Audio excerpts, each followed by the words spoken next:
This is a message to you, our most loyal listeners. Beginning in 2025, we will be offering special Tel Aviv Review episodes, usually with a stronger connection to the current news cycle, episodes that are exclusive to Patreon subscribers. Without the ongoing support of our patrons, many of whom really have been with us for months and years, we simply would not be able to sustain the podcast. All patrons will have access to these special episodes, and they can be set up to show directly in Apple Podcasts and Spotify. The first patron exclusive episode will be a recording of a live event that we had in Tel Aviv in December, featuring the award-winning British journalist Rachel Sharby, who discussed her newly published book, Off-White, The Truth About Anti-Semitism. Support the show by becoming a patron at Patreon. That's patreon.com/Tel Aviv Review, all in one word. Thank you very much. And now to the show. This is TLV1.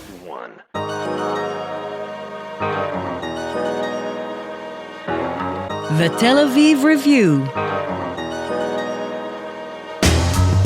Hello and welcome to the Tel Aviv Review. I'm your host, Gilad Halpern. Every week we bring you conversations with authors about the books and research and other things that we like. And if you like us, please consider becoming a Patreon supporter by going to our homepage. That's tlv1.fm/Tel Aviv Review. Scroll down to the bottom and click the big red button that says Patreon. Click and support us. Some of you have been doing this for months and years, and we simply cannot thank you enough. This is an episode in an ongoing series co-sponsored by the Sadie and Ludwig Kahn Chair in Jewish History at UCLA, and I'm delighted to be joined once again by my brother-in-arms, Professor David N. Myers, who holds the Kahn Chair. Professor Myers is Distinguished Professor of Jewish History, as well as the Director of the UCLA Luskin Center for History and Policy. Hi, David. Welcome back. Hi, Gilad. Our guest today is an Israeli historian, but his current work is as contemporary as can be. Since the beginning of the war on Gaza, he meticulously collected and compiled evidence about Israel's demeanor during the war, from the military maneuvers to the dehumanizing discourse in the Israeli media to the international backlash in Western capitals and US campuses. The mounds of evidence have led him to an inevitable conclusion: Israel is carrying out a genocide in the Gaza Strip. Dr. Lee Mordechai, hello and welcome to the Tel Aviv Review. Hey, and thanks for having me on. So, Lee, we want to start, in a sense, at the beginning. You began your career as a scholar of Byzantine history, with particular interest in environmental history. How did you arrive at your interest in that subject? And can you tell us a little bit about your journey as an historian? So I'll start at the beginning. I actually thought to be a therapist when I came to university, but I ended up taking a few history classes, got hooked on history. And within history, I was interested in the Roman Empire and was puzzled after the Roman Empire split in our intro class, and we kind of followed the Western half and not the Eastern. So I just moved to the East and studied Byzantine history that way. So that's the Byzantine history background. And from there to writing a report on Israel's war in Gaza. Do you see a connection at all, or is it just a personal whim? No, I think it's a bunch of different things that kind of click together over time. So I wrote my dissertation on Byzantine history, but actually most of my work, from the end of the dissertation until now, is much more in environmental history. And that kind of work also, is not immediately related to the Gaza stuff. There are common themes, such as connecting academia with society, with media. Some of my more recent projects have done more or less that. I've been looking at how a certain 6th century event has been represented over the past 40 years or so within both academic and public discourse. Represented, that is, by both scholars, but also the media and broader society. and the shifts in that. So I mean, what all of this does share in common with my work on Gaza is particularly a critical perspective.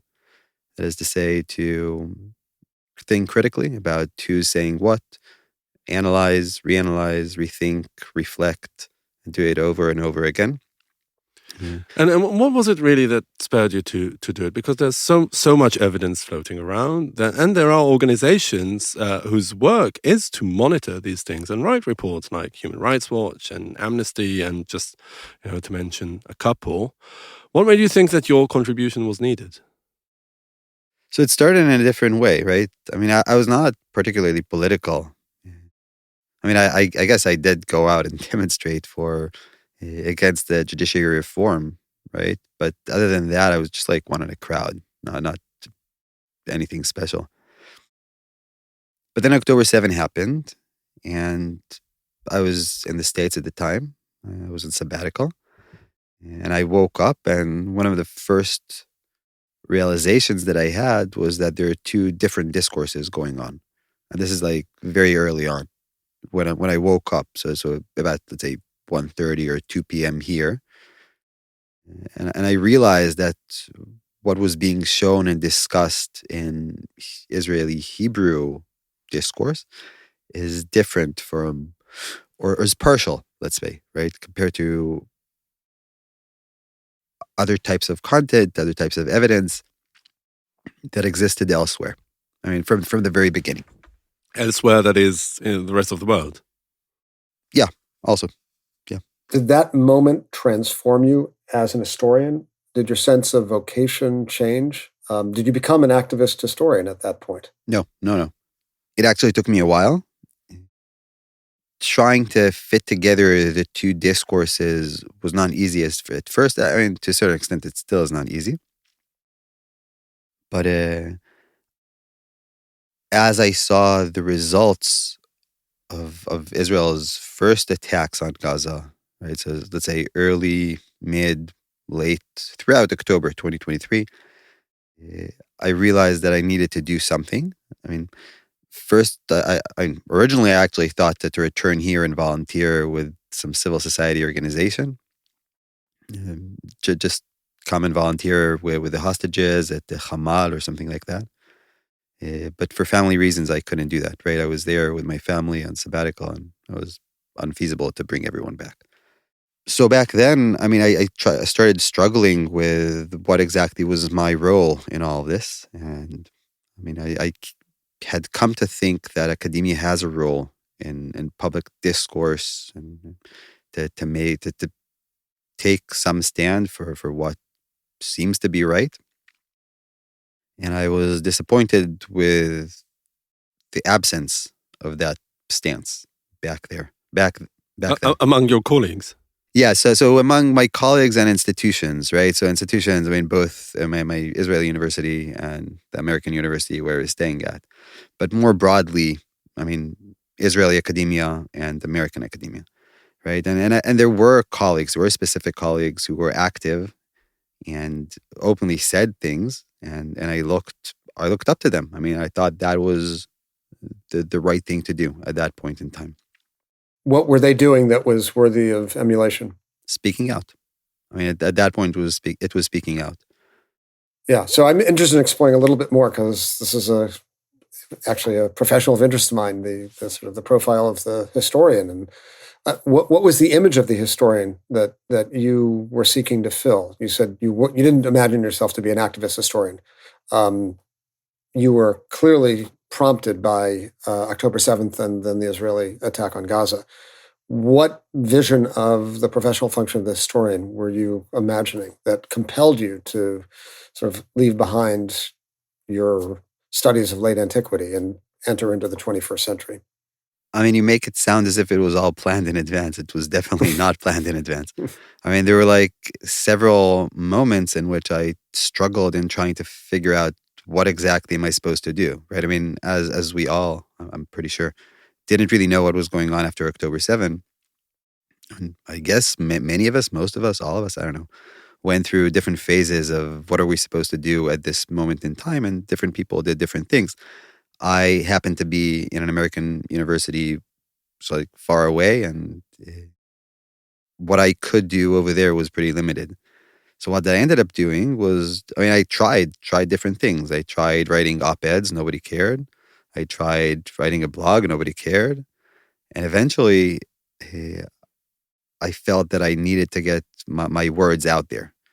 So I decided I got inspiration from a few creators, I guess, or I don't know, a few individuals online, some of whom are academics as well, and decided to just put out a personal statement of what I've been seeing. I decided to put out that statement on my social media, which was, nobody cared about that either. Write it in both Hebrew and English, and use to the best of my ability the skills I acquired as a professional historian to figure out what is going on and how bad things actually are. I don't know, again, reflect critically about the sources and so on.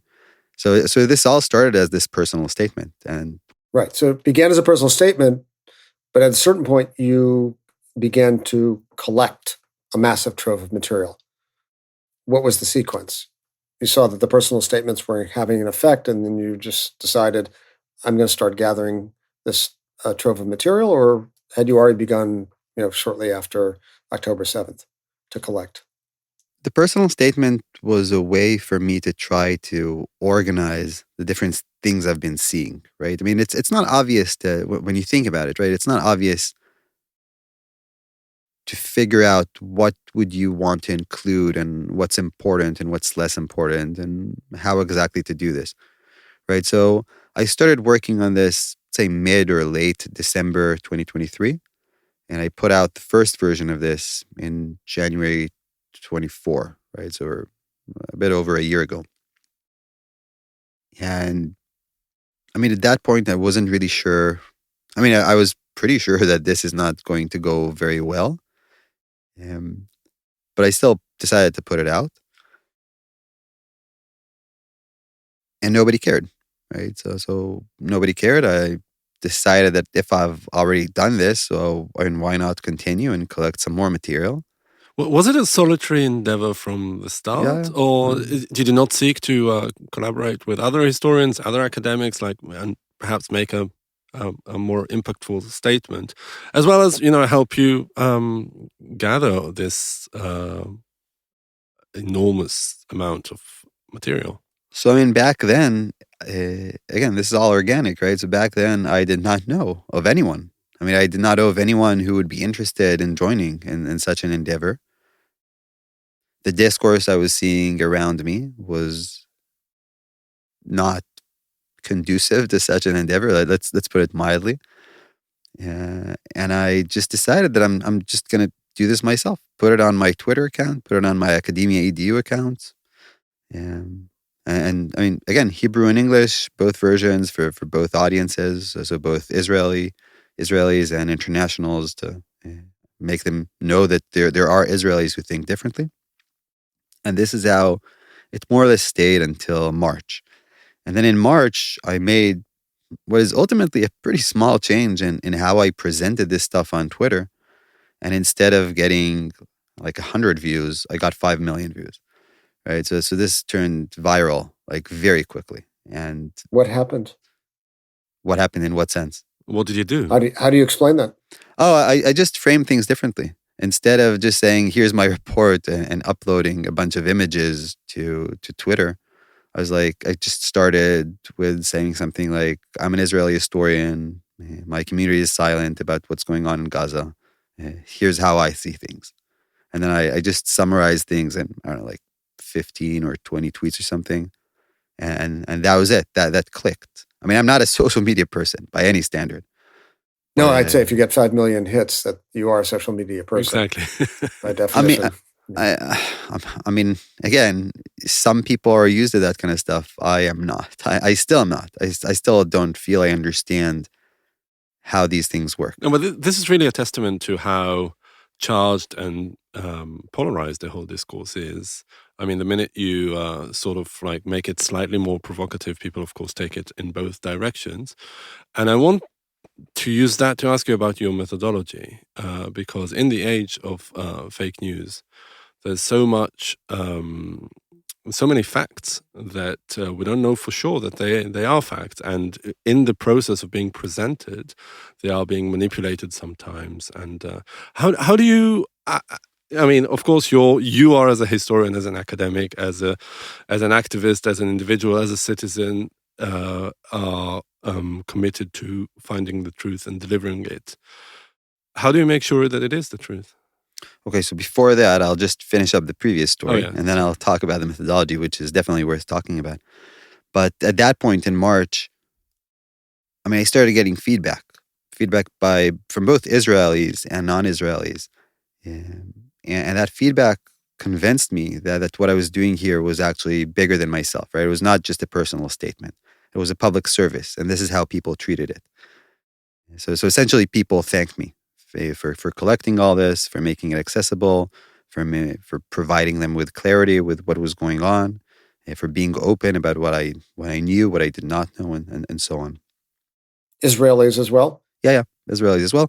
Not that many at the beginning, but overall, I mean, the amount of Israelis who are, let's say, supportive of this endeavor has risen very substantially. And presumably there are many people who are not supportive, and you hear from them as well. I mean, I heard from them from the beginning. That was part of the deal, right? I mean, you know that when you come out with something like this, and it wasn't as clear as it is right now, right? I mean, you can look at the earlier versions, which I maintain online for this purpose exactly, and see how my thinking has changed over time, right? Again, I'm a historian, so I care about these things. Yeah, but I knew from the beginning that speaking out like this is going to incur prices, personal, professional. And that was a risk I was willing to take. It seemed, I mean, the events seemed significant enough for me to act. I mean, in this manner back then. So maybe as a prologue to your addressing the question about methodology, I'm just curious to, sort of as a framing uh, mechanism, to ask you, do you think of yourself as a positivist historian who's just sort of capturing the past as it actually occurred, as Ranke famously described his sense of mission? Well, generally, no. I don't think that way. Yeah, that's clearly not the kind of work I do in my standard late, late antique environmental history. I tend to try to construct more nuanced narratives of trying to understand, I mean, what happened or what I think happened, but provide context, background, figure out, I mean, who's speaking, why are they speaking, in what context are they speaking, what are they trying to do when they speak or write. So that has been my approach over there. And I think, in a sense, a lot of the questions that I ask in my regular work were kind of repeated in the context of this work, the work on Gaza. Such as?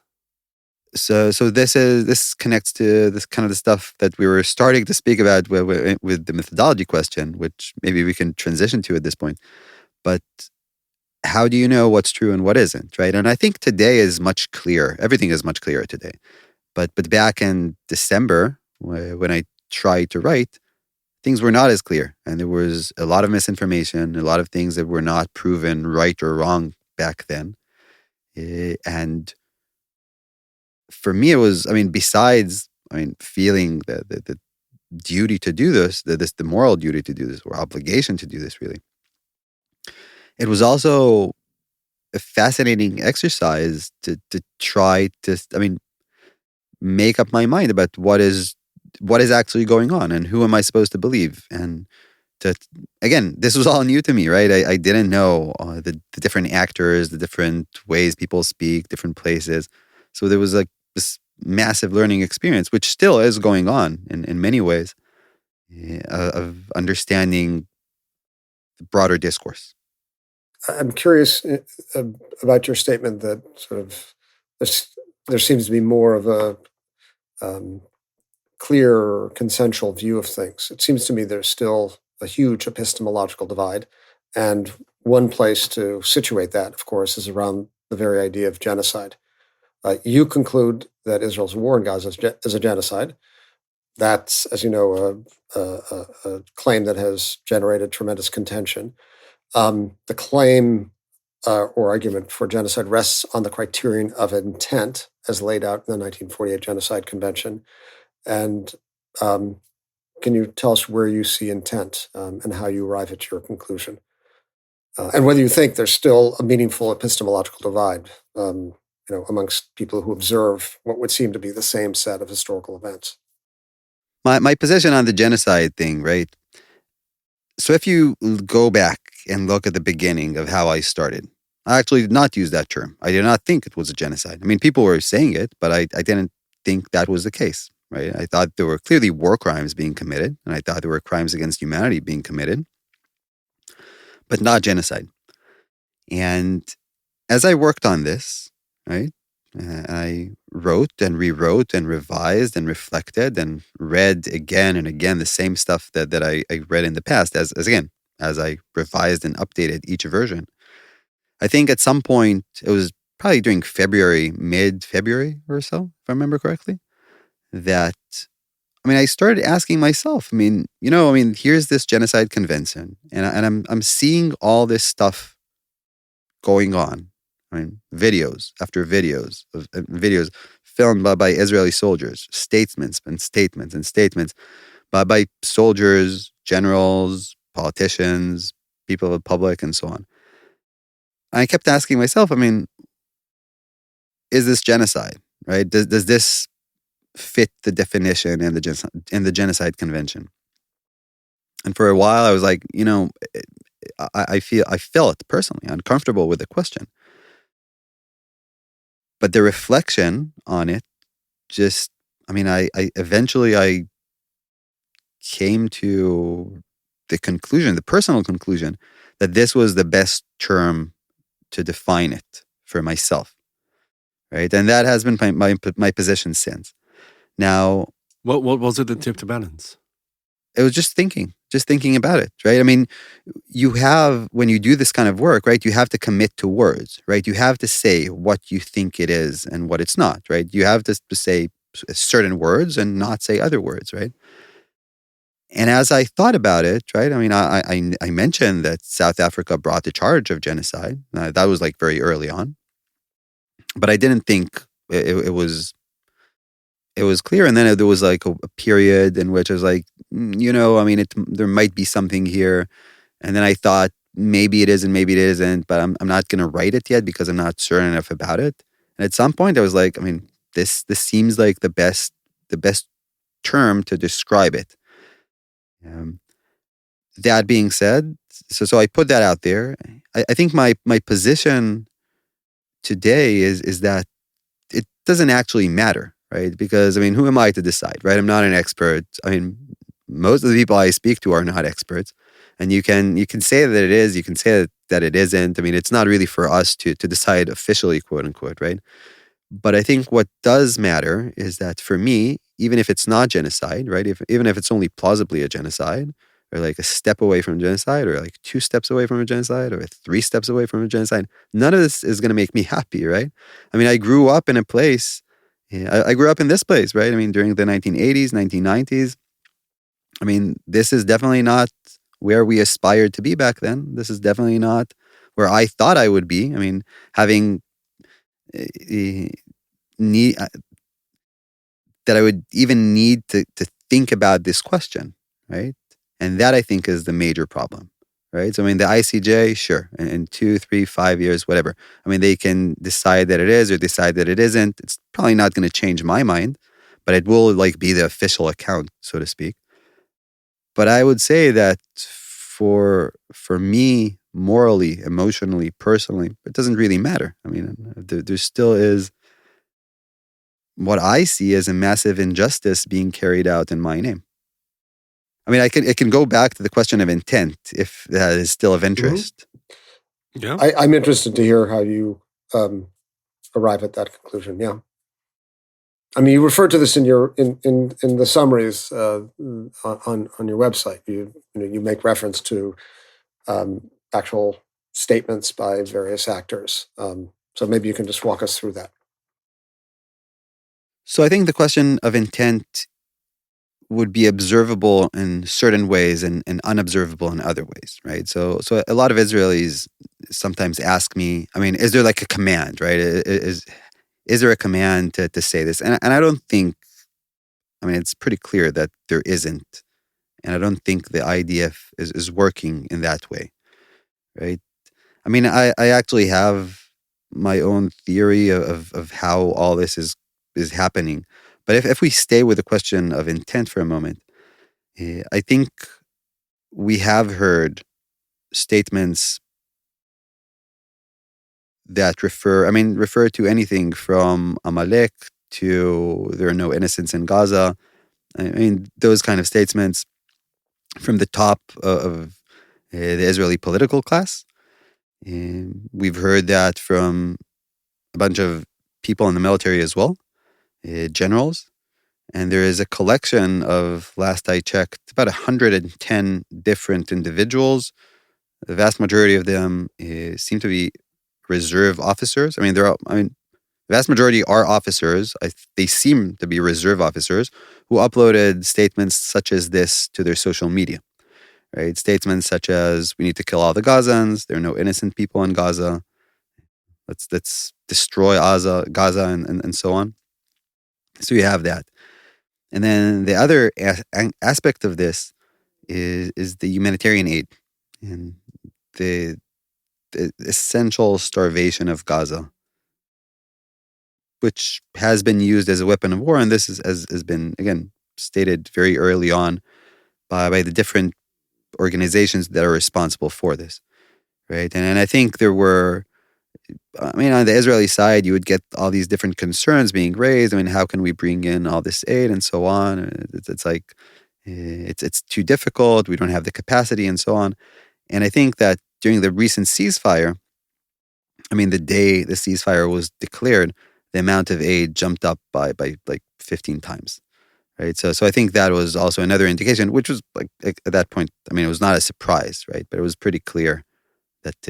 Were you interested at all in the actions of Hamas on the 7th of October as part of painting this the full picture? And also when it comes to genocidal intent, did you consider what Hamas did on that day as part of that scheme of thinking? Of course. I think what Hamas has done was clearly like the basis of this entire war, right? You can't really ignore it.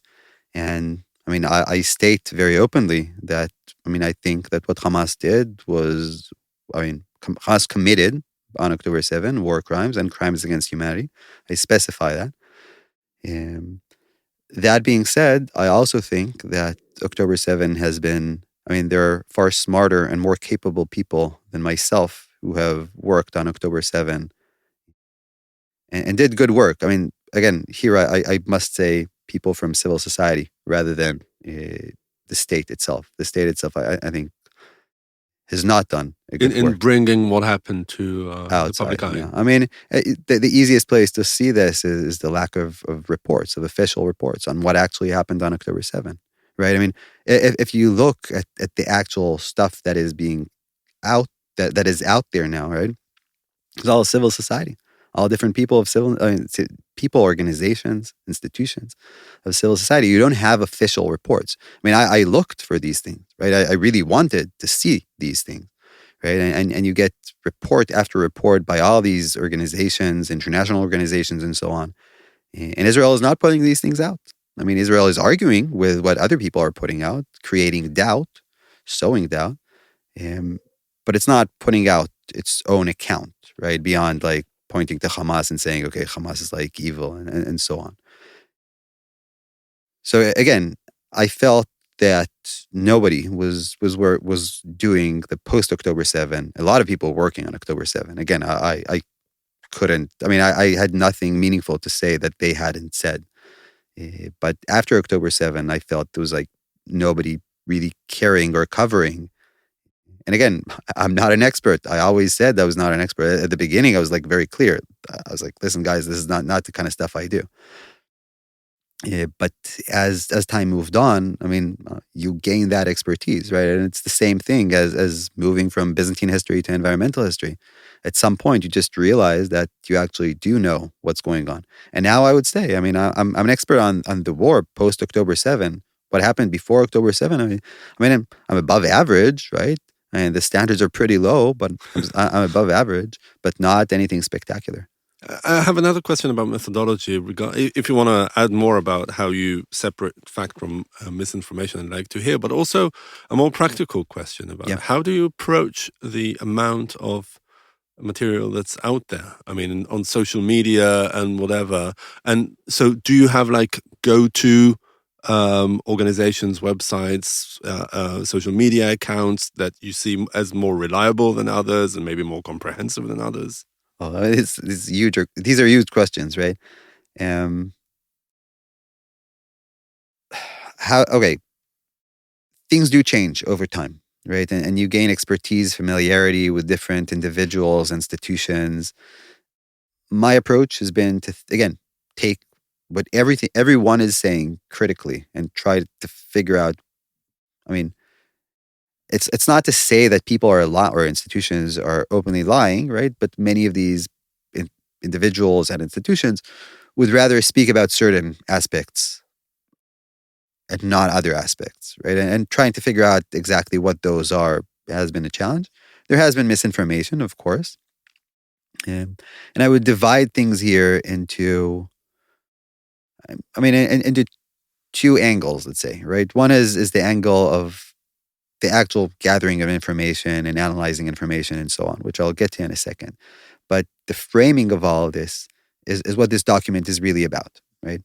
And again, this started as a public statement, turned into a public service, but I'm thinking of all this as an academic and specifically as a pre-modern historian, which we don't have a lot of sources. So we're pretty obsessive, right, with trying to like bring in as much information as we can because of the limited amount of information. So that has clearly been a drive, and reflecting on my actions, that has clearly been one major influence or factor in determining how I do this work. That being said, now that I see this entire work as a public service, I put things out there and I get comments. And I'm openly asking for comments as well. I mean, if anyone sees anything that I got wrong, some mistake that I've made, I would be very happy to hear it. I mean, it would be great if it would be done in a civilized manner. Usually it's not, and that's okay as well. I mean, I accept that. And I read each and every specific detail of comment, even if, or a specific detail about that I may or may not have gotten wrong. And I reflect on that. I try to figure out, is this person right or wrong? Did I get something wrong? And you can see over time that, first of all, there hasn't been all that much, right? So most of the attacks on me are personal attacks, which is like, fine, I understand this is how things work, right? But I mean, we're not discussing the facts, right? I mean, most of the discussions here are not about the facts. And when you feel that, if nobody can reject what you're saying, so, I mean, based on factual evidence provided, so there's something here. I mean, you're probably like onto something, right? I mean, they're just trying to like attack me personally, right? So the way I frame this to myself is a series of public peer reviews, right? You just like put these things out there, get responses, correct, make fixes if you need, if necessary, speak to different people who read parts or all of the document and do the same thing again and again and again. I mean, it's very time consuming, but I think it's definitely worth the time, right? It's a very important event, occurrence in our life over the past 16 months. So what really are the sources of information that you've looked at? So you can divide them and they change over time, right? So earlier on, it was mostly reporting, right? Mostly media articles, again, which you have to read critically, right? You have to strip away a lot of, I mean, for lack of a better term, the propaganda in them. and some are the closest things I could find to official reports, right? So, for example, United Nations stuff, some of their content. And again, within the UN, there's like different shades of and different people or different organizations working. So, figuring out which ones uh, are would be more reliable, and then others that was definitely something I had to reflect on. So, I used media. I used those reports. As time passed, more and more reports came out, which essentially confirmed my understanding earlier during the war. So I do that.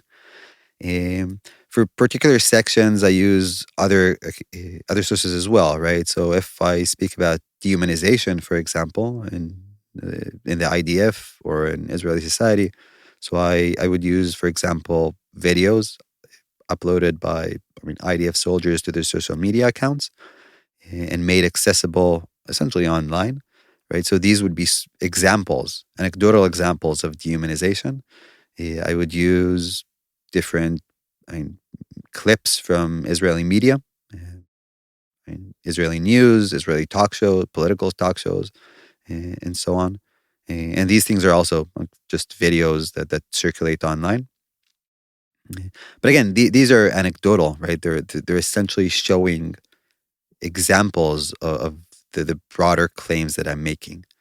I would obviously use statements, not necessarily accepting the statement itself as fact, right? But accepting that this is now the formal position of so and so, right? This or that state, this or that politician, this or that official institution, and so on.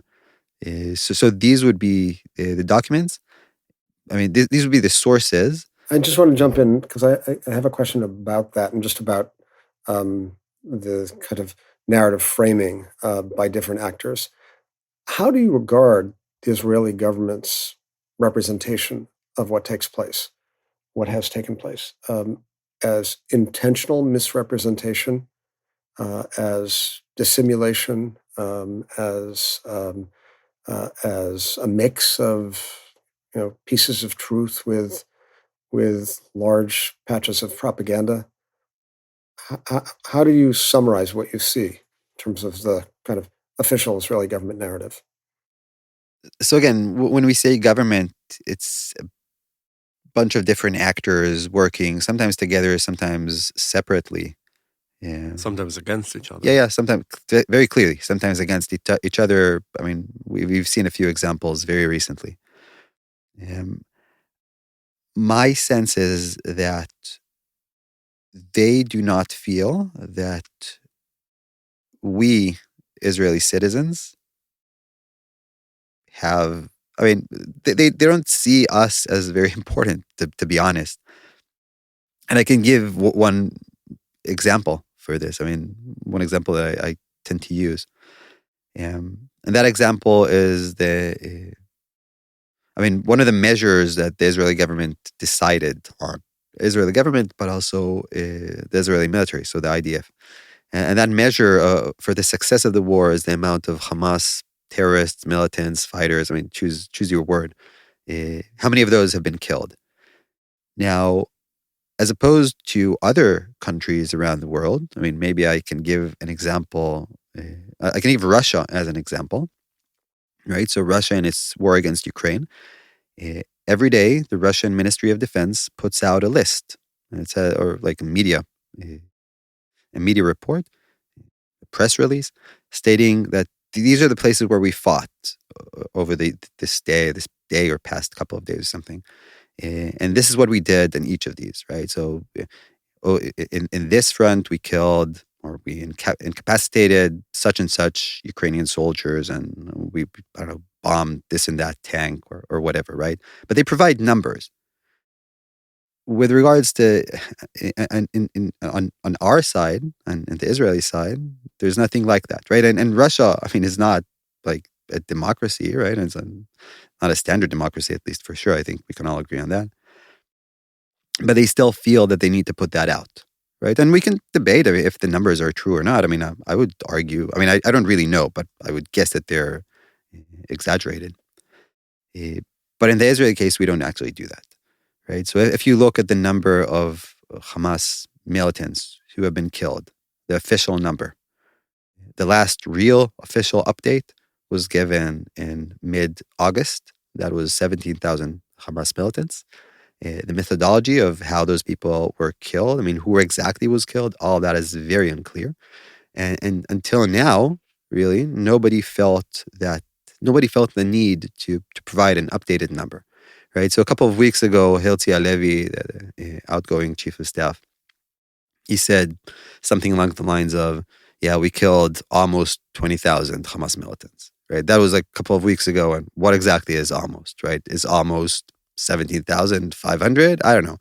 Now, from August until today, about, I would say, but 7,000, if I remember correctly, 7 or 8,000 Palestinians died, right? So who are these people, right? And what are we doing, right? I mean, I personally don't think that counting bodies is the right statistic to use or the right measure to use for the success of the war. But I mean, if the IDF chooses to do so, fine. But I mean, there's no accountability. I mean, they don't feel that they need to provide us with information to make informed decisions, right? And there's nothing, we don't have those numbers. We don't have the reports or regular standard information about what is or is not going on. I mean, lists, right? Think about the lists of hostages. I mean, is there a place, an official place, which has a list of all the people held in Gaza? I mean, there are. I mean, if you go to Israeli media websites, Ynet, Haaretz, I mean, those places have. But that's not an official Israeli list, right? So that is my take. And when you realize that the Israeli government is essentially, I mean, it's very good in sowing doubt, right? And in pushing certain narratives, but is not strong on providing facts. And I try to deal with facts, right? And of course, I mean, there are always some, the specific details, very specific numbers can be a bit fuzzy around the edges. And there is some uncertainty, right? But the uncertainty we're talking about is I mean, minimal compared to the extent of what is actually going on. You were talking in the beginning of this conversation about the silence that was prevalent in circles around you, academic, intellectual, and others.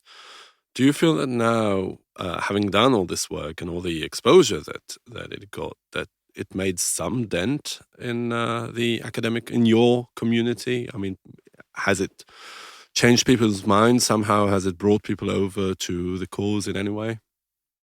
I mean, I stated early on, I still state that I don't expect what I've written to change people's minds, right? I mean, I'm just stating it out there. I mean, you can do whatever you want with it. I mean, I think I would want to have a discussion about facts, but I mean, that's more or less it, right? I mean, you could take it. There is a chance that it will happen. Sometimes people are just waiting for the right thing to. I mean, there is. I mean, I'm just not expecting this, right? But it hasn't happened. I mean, I know that it has. Yes, I know that it has because people told me this, right? But this is not something I expected or not something. I mean, I set my expectations low, right? Let's put it that way. So you were pleasantly surprised? Yes. And I think that over time, you create, I guess, a network of allies around you. People that you trust, you build that trust over time, and you help each other out. So that's, I mean, I was clearly not there a year ago, and I clearly feel much strongly about this right now. So, Leah, maybe a kind of final set of questions that asks you to sort of put on your historian's cap in another way. You wrote an article in 2022 called "Can We Learn from the Past?" There you tried to sharpen the distinction between misguided and unsubstantiated analogies and those that can be a benefit to us. So I'm really curious to hear your thoughts about what you think we can learn from the past in understanding October 7th and its aftermath. In particular, what do we learn from Jewish or Israeli history? And even more particularly, do you think October 7th triggered deep collective trauma from the Holocaust that helps us explain some of the things that you chronicle, which is to say the blindness and dehumanization in Israeli society? Okay, a lot of different questions here. Um, so first of all, with the article I wrote, right? So it was about learning from the past, but the context was learning specifically from the pre-modern past, where we do not have the same amount of evidence or the same levels of certainty that we would have today. I was skeptical about that, but about, this is the idea of learning. I mean, these essentially one-liners, right? Of the Romans did so and so, so we need to do so and so, or the opposite of so and so to I, I thrive and survive, or whatever, right? And I think that uh, within that academic discourse, I would try to push things again to be more critical, uh, to have some more systematic methodology of how exactly to do this kind of stuff, right? So it's not, in that sense, it's not the same kind of question, right? It's the question we're talking about now. So Do that question is about how to do applied history responsibly.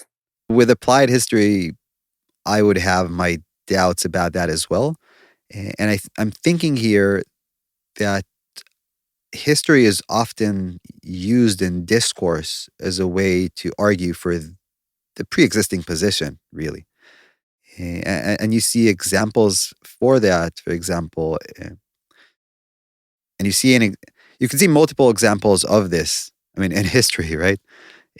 One such example would be to look at the American administration, right? The American administration during, for example, the post World War II period, the Vietnam era, and back then, I mean, people in the U.S. administration were very capable, right? They had degrees, they had expertise, they had historical knowledge, and they would revert to the same historical examples, right? Especially around the beginning of World War II, the Munich Agreement, for example, beginning of World War One. They would go back to those, and again, every person would essentially analyze or use that historical example to make their point, right? Again, to use that historical example to try to make an argument, a political argument about what we should or should not do in the present, right? So I think that has been around, is around, and I think it's going to stay around for quite some time, and we see a lot of examples of this, right? So it's arguing that event X is like historical event Y, and therefore we need to do Z, and again, that is essentially an act of discourse rather than a serious act of trying to learn from the past based on some shared methodology, right? So this is where both my approaches combine, so to speak. My identity as a pre-modern historian, the critical approach that I espouse in both my professional work and also the Gaza thing. eh, So this is where all this stuff fits together. And I think the last part of your question was about the Holocaust. And I think, yes, it triggered, but I mean, that trigger is not something objective that happens, right? It's different agents on both sides, actually, eh, can try to trigger these historical memories or historical references, right? I mean, right, I think the easiest, or one of the easiest references would be to look at the Yom Kippur War, right? So October 7 happened 50 years after, almost to the day, after that surprise. So that did have historical resonance, right? The discourse of Hamas being Nazis. I mean, that was clearly also done, I mean, explicitly or implicitly, consciously or unconsciously by different actors, different speakers, different public voices, to make that distinction or to make that comparison between Hamas and Nazis, and if Hamas are Nazis, so we can do certain things that we wouldn't be able to do otherwise. Right, so that is how I see these historical analogies being used in public discourse. I'm just thinking of your intended audience or audiences, and thinking of the purpose for which you have assembled all this material. And I guess I'm thinking in particular of a world after the war. So, what do you think post-war justice should look like? And do you see your massive documentary trove as part of any kind of adjudication about guilt and responsibility? So here I would put on the historian's cap, right, or hat, or whatever. Eh, From the professional perspective, right? I mean, I'm a historian, right? So I worry about, I'm concerned with chronicling, collecting information, trying to tell a story about what happened as things were happening in this particular war, right? So, and I'm thinking here, again, as a historian, I'm not a media person, I'm not a politician. So I can think not in terms of days or weeks or months, but years and more than years, right? And this is, I mean, what I'm essentially doing. I'm trying to collect this. I mean, if it works, if it has some impact today or tomorrow, I mean, great, I'm going to be happy, right? But even if not, I see this, I'm looking at this over the long term. And so that is one, I mean, that's one angle to answer your question, right? In 10, 50, 100 years, I hope someone would be around and care enough to look at things. This essentially historical document of what was known at different points in time, what could people know, and maybe they could answer why didn't it matter back, I mean, back in our present right now. As for justice, I am committed. I mean, the ideals that I decided to commit to are human rights, and also, I mean, human rights and truth, right? And these are the things that matter to me. Others are far more capable than me of justice issues, bringing people to justice, doing justice, and so on. And I think people would have to be accountable for the things that they have done or allowed during this war. If there's something I can do to help that, I think that's part of what this is about.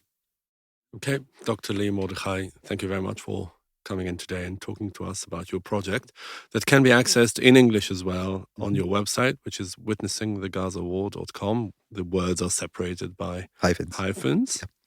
Thank you very much. Yeah, thanks for having me on. And many thanks to you too, David. Thank you, Gilad. And to Itai Shalom, the manager of TLV1 Studios. And now we've got a request to you, our listeners. Many or most of you listen to us on the Apple Podcasts app. And we have a special request. You please consider writing us a review. You too can support us by going to our website and subscribing onto our Patreon campaign. Check out our archive. It has more than 100,000 interviews by now. Like us on Facebook, follow us on Twitter, and now also on Blue Sky. And most important, join us again next week for another edition of the Tel Aviv Review. And until then, from us, goodbye.